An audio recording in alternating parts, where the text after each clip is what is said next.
Now guys, this week tumekuwa na vitu mingi in the political scene. We had bibi ya the field marshal himself, Dedan Kimathi, alizikwa hii wiki. And we saw what we saw. I don't know what you read. Kwa sababu unajua why I'm saying this is because it's something alipo kitu state burial. One of the state burial. All of us know field marshal Dedan Kimathi, huyo ndio wife yake, alidedi jana, alizikwa yesterday. And it was of interest for the country, and it reminds us of the wars that we for the struggle for freedom, when we were trying to chase away the our colonialists when alikama waka invade in our country those days. And coincidentally, conspicuously missing in that event was none other than the former president. Uhuru alimiss out on that event, and it was something. There was a message that was sent there. That is how I look at it. And of course, at a Moi, there was no one from the Moi family. That is also another issue. Kibaki, I don't know. Jimmy, I don't know if he was there. Whether he was there or not, I don't know. But Kenyatta family missing out on this event was something else. I don't know what you read from that event. Well, did you think watu wali appear kwa hiyo burial walikuwa the right people?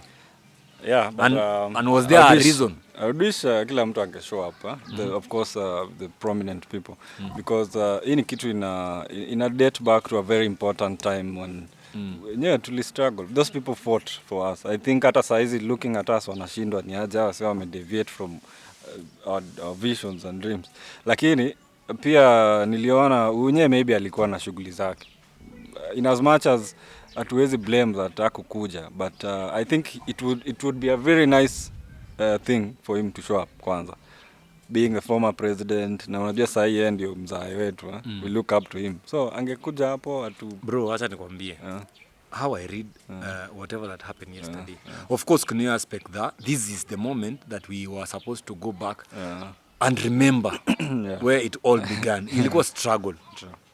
Your struggle ilikuwa Wakikuyu, and you see why all of us were not interested is because at the time when tulikuwa tuna gain pia freedom, kila hatukuwa the same ati hivyo venye watu wanataka kuassume kitu kingine yenye nadhani pia Kenyans are not that honest. In fact, Baba, I would say Baba demonstrated something very nice, unique about him, because all this while when we were fighting for freedom, the Luos, I would say the Luos, because the Luos were on the Nyanza region. Mount Kenya walikuwa na vita yao ya mashamba. Through kina Dedan Kimathi and the Mau Mau. Rift Valley pia tulikuwa na vita zetu. Si tulikuwa tunafuata mambo ya Koitalel pale. Anatuambia msikubali wazungu watakama hapa, mtapigwa. As in, they were just predicting that these people are going to mess up with the culture zetu and everything. So as we were resisting hao watu, Mount Kenya walikuwa wanajaribu kuwatoa because walikuwa shaingia kwa mashamba zao pia. Masai on the other hand were also fighting. I think when walikuwa na fight for freedom on this country mostly, Masai walikuwa wanajaribu kutoa wazungu kwa mashamba zao, Mount Kenya and Rift Valley sisi tulikuwa sawa. But something happened. Kwa hiyo struggle is that this Mount Kenya, after now our wazungu could leave Mount Kenya na mashamba zao, kina Kenyatta wakatake over. Kina Kenyatta hizi mashamba zenye walikuwa wanafaa wa surrender to these people. Now the Mau Mau fought for the land, the freedom and everything. And that is why I'm saying that yesterday Uhuru Kenyatta alimiss hiyo kitu because it was not deliberate. Ilikuwa ngumu kwa sasa angekaa maje. Ilimweka very awkward. Ilikuwa inamweka in a very bad situation because these Mau Mau people, the Mount Kenya, as in unajua Kikuyu fought for their the independence yenye walikuwa na fight for, ni wawachilie. Sisi hatukuwa na fight among ourselves. Kila msee alikuwa Waluya, alikuwa anakaa kwao, kila msee alikuwa anafanya vitu zake. So beneficiaries, but sasa vitu zetu usikam kutusumbua. And you see the same reason that Rift Valley wakale tulikuwa nayo post election violence in 2007, not even in 2007 ndio ililipuka, but all along from easy elections, subsequent election tumekuwa na beef now. And this vita ilikuwa juu ya mashamba, na hizi mashamba ni juu Kenyatta when he took over, he brought some of Kikuyus in Rift Valley. irregularly. Okay, I don't know. Irregularly would look like aliwaimpose akawaweka hapa. Hawa sisi ati walikuwa na mistake. Hawa waliletwa tu wakaambiwa nyinyi kaeni hapa. So sisi wenye tumekaa hapa tuko like Allah, nyinyi mnakaa maji hapa na sisi tunajua mko wangi hapa. Unaget. Nikaa saa hizi mimi nirudi kwetu sasa Kipsarama nipate ati kuna wasee wako na title deed. Hata kama uko na title deed unafanya nini hapa? Na mimi najua hapa ni kwetu. So as it was something like that. Hatuko. You see, something that people do not understand is that hiyo time ya kitambo hakukuwa na hizo titles. Hata ndio maana Wamasai wanasemanga hata Nairobi ilikuwa yao. Because wao wanajua hii area yote ni yetu. Hawataki kujua hiyo stories zenyu za regime ya land ilikam na system. So wewe huwezi kuja utupatie ati umecreate titles alafu nasema sisi hatuna mashamba. And the same reason as to why we fought the colonialists. Waliingia wakatengeneza system na wakajipatia mashamba. But we were still fighting them. They had documents. So justice in our situation ilikuwa tuwatoa wase whether wapende wasipende. Wakuwe na document wasikwe nayo. And you see even now ile time ya Northlands venye wasa waliingia. Mtu mwenye anasema anatetea sheria because I also saw some serious legal practitioners wanasema ati hiyo ni primitive, wasa wanaingiaje shamba mtu, kuna documents if you want, hii ni Kenya iko governed by the law. But you see, ukiangalia from the historical injustice, unaweza sema they were justified because now wewe umechukua title. Unajua saa hizi ni kama venye tu nimesema. Mimi nikae saa hizi mimi naishi kama Nakuru. Nimerudi kwetu village. Nimepata msee ako na title deed ya shamba yetu huko Kipsarama. Huyu jamaa whether ako na title la maana, hii kitu ni yangu, si mimi najua. So there is that was the reasoning behind it. So these people are not there just I think ilimweka a very awkward position. But juu watu bado wako bitter. Angesema nini? Angeaddress aje wase. Sasa nimesema he didn't come there. So Rao alikuja hapa because Rao was an outsider all along. In fact me hata nashindwa hii enmity between ati sijui Kikuyus na Luos ama Kales na Luos, it has never been there because hawa si walikuwa neutral parties kwa hii struggle all along. They have been neutral because Rao ajai hawakuwa na issues hizi vitu zenye sisi tulikuwa na fight for. An ordinary Kale person ama Akikuyu anajiunga yeye bora kwa shamba zake hazijaguzwa yako fiti. Mkale the same thing.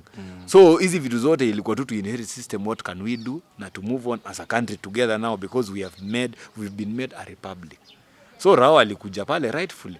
But now sijue yeye tena along the struggle kuna vitu zenye alifanya pia yenye alikuwa anaona because I remember pia Rao at some point Masai wali believe in his dream because Masai felt that mashamba zao zimechukuliwa na time yenye ilichukuliwa pia Kenyatta came, he didn't sort out the problem. Moi akakuja, he didn't sort out the problem. In fact, Masai thought Moi alikuwa anataka kuwasaidia because the Kipsigis now started invading in their region. Na wakaona, mse amepea wa Kipsigis shamba za Mau, jueni Mkale, you get. So mse pia naye ni kama hakutusaidia. So they came baadaye wakaona maybe Rao because in sound outside akikama hapa na unajua Rao alikuja akasema watu wa Mau wote hiyo ni forest, kama ni forest we toka, unafanya nini huko?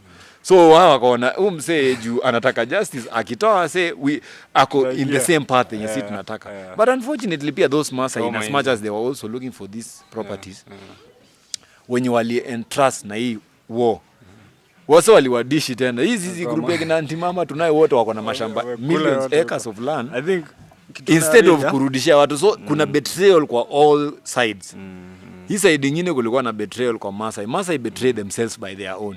Kikuyus walijibetray wenyewe. Dedan Kimathi fought alongside kina I don't know kina nani, but Kenyatta was, I believe, wana claim he was an outsider in this war. He betrayed them na akatake over power. Ukiona history yote una read to betrayal kwa sababu so betrayal anakuwa glorified saa hizi kama amededi na she's been alive all along. Watu wanajua injustices zenye ilifanyika but then now she's dead, you want to offer her state funeral nini pampa na a lot of sifa but she's been there, amekuwa hapo akistruggle na Wakenya wengine yet anajua vizuri mse wangu alidedi because of fighting for this country. These politicians have been there, kina Raila, kina Uhuru, wamekuwa all along. So ni wangeangalia from that point, so feel betrayed. Being this lady would have been a representation of many moves wenye walidedi na pia freedom fighters. Waseme hawa watu waliketi walijinyima sana because of this country. as a political organization ama the serikali sasa wakama hapo waseme hii watu walikuwa na mashamba, walikuwa na property, maybe hata walihepa hizi mashamba zao kuenda msituni kupigana and then they are dead. Sasa all along I think si fiti that she's been alive. Amekuwa tu akionyesha kwa news kama bibi ya nani, lakini we've not seen anything serious taken by the government ati wacha tu compensate watu tuwapatie vitu they rightfully deserved property ama anything from the government. Do you think the government has a solution kwa hiyo story? Iko nayo, but then hawana goodwill. No one has the goodwill from Moi to Ruto. Kuna mwenye akona goodwill. Hata Moi unajua ali take over hakuwa for 24 years hakuna kushughulika. So I think Kibaki pia came akafix economy, alitengeneza tu commissions. But me I think bado hiyo dream ya hiyo justice bado iko because we have the reports zimelala tu. So we need just someone mwenye akona goodwill ya kuziimplement. Kama jana nilikuwa nasikia Rigiji anasema ati wenye walichukua hizo mashamba watupea hata nusu. Mbona tuna beg as in I don't understand. That is why I agree with Miguna because Miguna amesema the only way yenye to solve hizi vitu zote lazima tukue radical. Kama wewe uliiba kitu yote, whether ni pesa zenye ziko abroad irudi, kama ni nini we irudi, as in hakuna mse anasamewa kwa hii kitu yote. The same way venye walikuwa nawekeleanga kina Ruto wakisema wameiba Weston, wacha to deal from the top. Wewe kama umechukua shamba rudisha. Samoe pia naye tukiangalia pia ya Weston kama kuna venye kulikuwa ni irregularity, wewe pia naye rudisha. And of course hiyo justice si ati ni ya wao peke yake. Iko pia kwa society, we practice in courts every day. Kuna watu wanaibia watu wengine. So kuna yenye justice ina fight. Na hii justice inafightiwa from all angles. Kuna watu wanaibiana huko nje wanachezana rough. So of course ni vile tu tuko so much focus on the political space. Tunasahau kuna ukora zenye zinafanyika hapa down. Utapatana na mse mwenye amesha con mse shamba yake saa hii. Lakini sisi wote tuna focus na huko juu. Hii justice iko kila pahali. Hadi wase wenye wako courts, including the ones that are representing people. They are still ministers of justice, but wao pia walisema time ya colonialism kuna wale wenye walikuwa collaborators. We have those collaborators even in our system today. In courts, tuko nao kwa bench, tuko nao in every system bro. Uende usi, uende teaching, uende science, every sector, hadi ya IT. Nyinyi mko na wawezi huko ndani. Ndio wanafichia watu. Maskamas wamejaa huko. So, hii ni yote iko every sector. I don't know if the government is really interested, but I would want to believe if they want to solve your issue vizuri, they go back to the real reports or fix hizo problem. Na si wasibeg hiyo story ya kusema sijui turudishe nusu. Hiyo sasa si ni kama umeenda na point of surrender. Why are we looking like we are surrendering?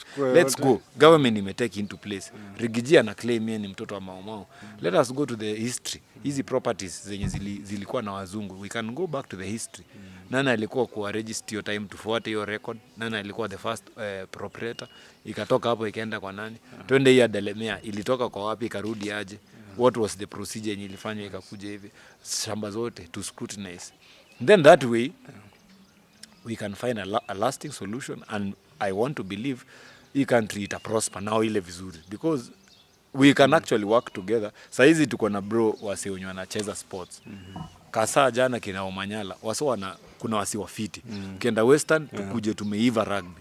Uende kama ni Nyanza tutoe footballers. Wakale wote. Hii mwaka kwanza sioni kama kuna kale akimbie kama utaki kuchukua model usiende. In fact wanavaa ito mkutano pale. Pale inaitwa nini Kapsizo huko. Mkutano waletwa hapo kwa Talai elders wakuja wote waseme tafadhalini. Kama unataka kwenda majuu uende ukimbie Australia, wherever it is that you are going to run. Kama una intention ya kuchukua gold tafadhali rudi nyumbani, tutakulishia watoto na familia yako. We are going with one intention because now we as a country we are rich in so many things. We have Kikuyus who are very good in business. We have Luos who are very intellectual. Society yetu inaweza prosper sana if we can tap into these our differences in a good way. Yani kila msa acheze tu role yake. Tunaweza kuwa mbali sana. But now also, on a lighter note pia unajua baba alikutana na Ruto. Yeah, of course constructively. Baba ni kama baba pia naye ni kama venye ameru. But mimi na tend to believe that baba all along he has never been the enemy. Yeye alienda into bed with the enemy. Yeye jaoni victim. Na akakuwa fala because yeye pia na anakondoni hizo vitu. Yes, anaona rough. In as much as hata kama Samuel, because at some point you would say Samuel also was with this guy. But kuna vitu zingine wewe unaficha, unaona yenyewe vizuri sana wewe mse. Hapa si unaona ametupiga kuni. Because hapo naye kulikuwa na selfishness iliingia katikati. Huyu mse anataka yeye ndio control kila kitu. Toa huyu mse. Na anaambia mse kuja, sisi tutafanya vitu mzuri. Na wewe unaenda unajua unafanya vitu mbaya na unamsupport. So in your conduct pia, I would say baba along the years, because baba kuna time bunda baba alikuwa the in thing, tulikuwa wote, mimi nimepigia baba kura bro. As in we believe this guy was doing the right thing na alikuwa anasimamia the right thing.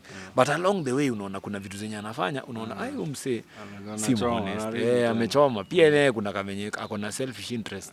Na hivyo ndio baba alilose na already watu washa discover baba. There is nothing baba anaweza pull a magic now. After the things that tushaona zote, tushaona yeye amebetray. Sasa yeye anajaribu kujiosha sasa hii. Eventually of course me I want to believe baba would come and tell Ruto. Me hii story wewe enda nayo. Mimi nilikuwa nataka hii kitu tu lakini walitucheza kadi. Fix whatever that you. Kama utafunga msie funga mtu. Unfortunately sasa yeye pia naye cronies wake wali benefit kutoka kwa hiyo conning zingine. So atahando pia naye. So unaona sasa ndio baba nimekwambia pia alijiseti. He sold out his right to rule over this country by sleeping with the enemy. Sure. And that's it for tonight. These are our opinions, of course. Venye si tunafikiria, venye si tunaona. Wewe ukiona una disagree, you can go utuambie version yako ya story and share. Probably you can look at it na to correct zetu. But nonetheless, it's just our opinions. Usisahau kusubscribe na kupiga like hapo. Na kupiga like. Nice. Na upige comment kama uko na comment pia utuambie hapa. We can revise this history na tuandike kitabu kingine, a new book for the 21st century, because history yetu pia na yezi andikwa na wazee wa kitambo kila siku. Hawa sio na dead. It is now our time. And we are coming for it. Na sijui mbona watu wanaogopa kutake over by the leadership. Kama baba sasa I think Luos wote hakuna msimu mwenye anataka kutake on baba. Baba hajapeana. Wewe unangoja apeane aje. Moyo alipea Ruto. No, hakupea Ruto lakini azina kuna kitu alimpiga support vizuri sana. No, umsali run his own race. But I think kina Miguna ni product wa Ruto. Hakuna. I think kina Miguna are going to raise a leader from Nyanza. Miguna acha hiyo story. Miguna ni mzee. Unaonanga huyu jamaa anapendanga. Miguna ni Twitter king tu lakini ni Twitter king lakini I would say ako anajua chenye anadu. Msesi fala venye watu wanafikiria. Msesi ni mwise. Yeah, ni mwise, ni straightforward. Na sisi hatupendi ukweli. Na reason why baba has been the way he is because of kina Miguna. Ni vile tu hatutaki kupea credit where it's due. Miguna ni beast bro. Kata story. Tutamaliza hiyo story siku zingine by the way.